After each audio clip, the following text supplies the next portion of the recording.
Today I'm going to tell you what Ohio State's win against Michigan means for Ohio State and Oklahoma in relation to the college football playoff, and all that's coming up after the bumper. What do you mean you don't subscribe to my son's YouTube channel?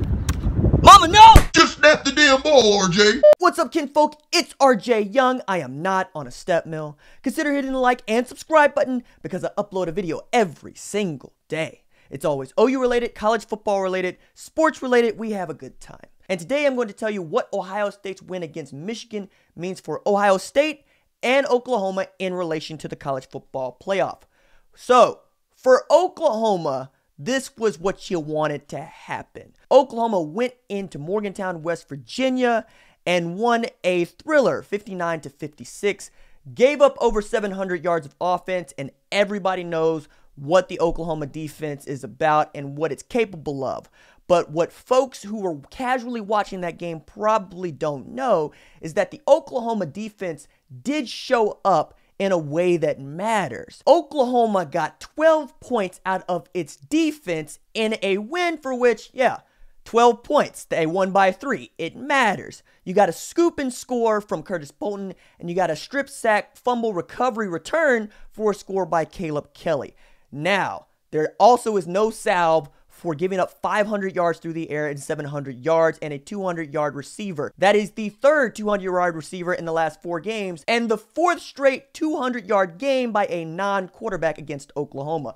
That said, Oklahoma got a W in a way that gets them into the Big 12 championship game to avenge their only loss, not only against a rival, but against a top 15 program in Texas. The Big 12 championship matters for a lot of reasons, and there is lots of reason to think that a win against Texas and a Big 12 title could now get Oklahoma into the playoff. Why? Because Oklahoma went into this week ranked number 6 in the country. They will surely move up with a Michigan loss, and that gets them one step closer to gaining entry into the college football playoff. And this video is recorded before Notre Dame and USC, so there could be another to go down. I just don't see Notre Dame losing to USC, but I've been wrong before. So Oklahoma would have a resume that has a Big 12 title on it, 1 loss to a top 25 program in Texas, and wins against a top 25 program in Texas should they win the Big 12 title game,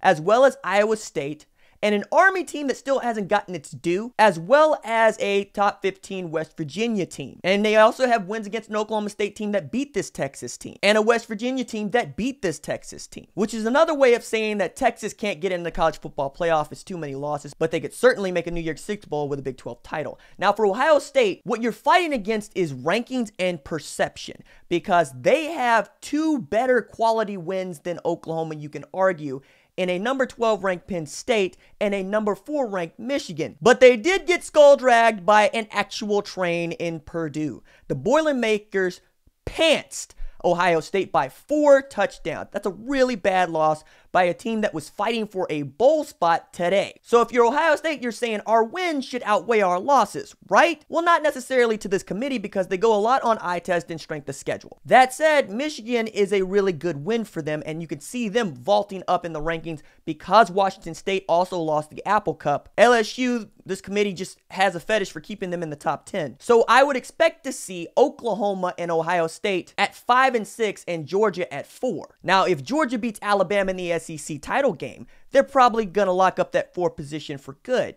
But if Alabama were to beat Georgia and Oklahoma were to win the Big 12 title and Ohio State were to win the Big 10 title, then the committee's going to be into a bind because you have 2 teams with basically identical resumes when it comes down to wins and losses, quality wins, quality losses, and Big 12 titles. For Oklahoma, I would say this is the edge. They went the entire season without losing a game at home and without losing a game on the road. The only loss Oklahoma will have suffered with a Big 12 title is on neutral ground. That's huge for me in this debate. Because as good as Ohio State's win is against Michigan, it was also at home. And we know that Ohio State has not lost to Michigan at home since y'all were prepping for Y2K to destroy your AOL homepage. So it's really going to be a resume test, and everybody hates resume tests, which is why I want a 16-team playoff. But I got to believe that Oklahoma and Ohio State is going to be a pick'em if Alabama beats Georgia in the SEC title game.